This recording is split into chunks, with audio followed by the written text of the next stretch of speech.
We're in the field with the mulch finisher, obviously. Here it's coming over the hill.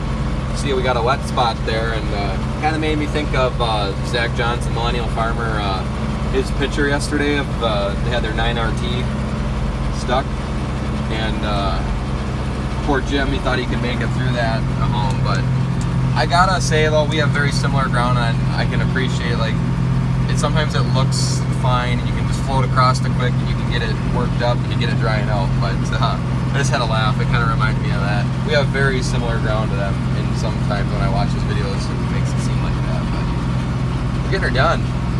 We're getting some ground drying out. It's a little on the tacky side, as we say, in some spots, but in most spots in this field it's a drier ground.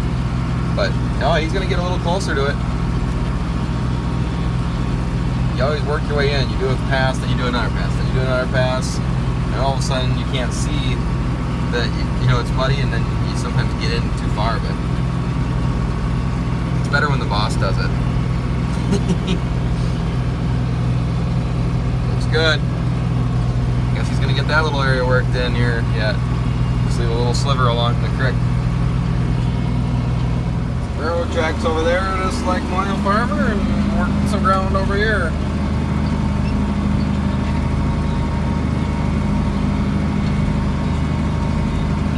That is a nice looking rig, gotta say that. Oh, rock. Left-handed. Nice.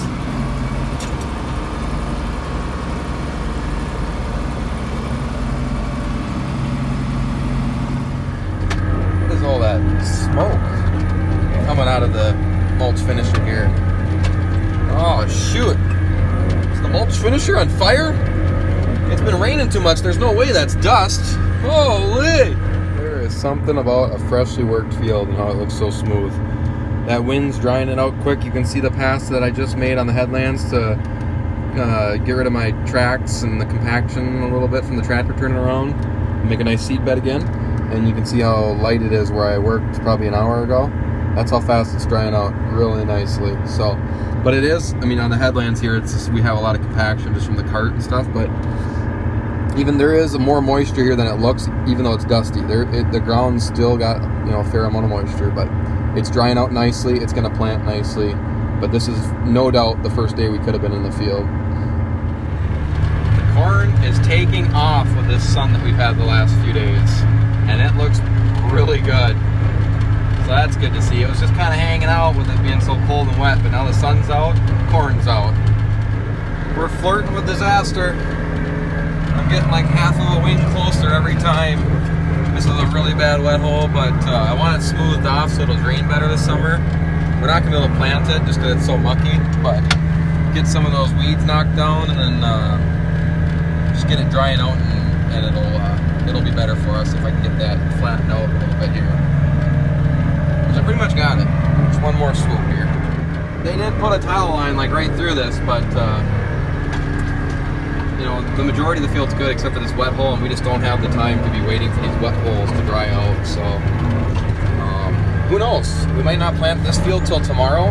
Those tile lines could make a world of difference here in this one spot, especially with the sun shining on it without the weed coverage and how I got it worked over now. That could make it come around very nicely. That looks a lot better. It'll dry out and look a lot better, but I made a couple swoops, maybe spent too much time here, but it looks good from the road. Well, actually, in all seriousness, I probably just set a booby trap for the drill by working that over and making the top dry out like that, because the sun will bake it down and make it look dry, and then the drill will go over it and break through that crust and then the mud underneath. But the tile might bring it around, but I don't know in a day. But in my defense, he did drive by with the roller, and he did see that it was wet there. So hopefully, if he tests it, he doesn't get too close, or he knows it's wet there. But the best rule of thumb that we can carry is don't get your biggest tractor stuck. And right now I'm in the biggest tractor, so I shouldn't get stuck. So if the drill gets stuck, we'll pull them out. No worries. It's not the end of the world. Especially when it's this late. We're already in June, and we got to make stuff happen. Stuff's gonna get stuck. It's just the world. That's how it goes.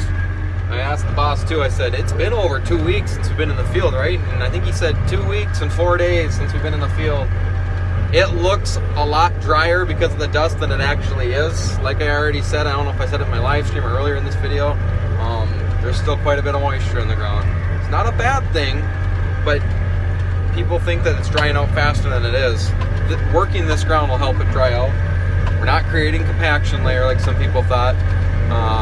That's why we wait this long. But it's just kind of on that, I don't think I would plant into it right away. That's just fine to work ground up here and let it dry out for a couple hours before you plant.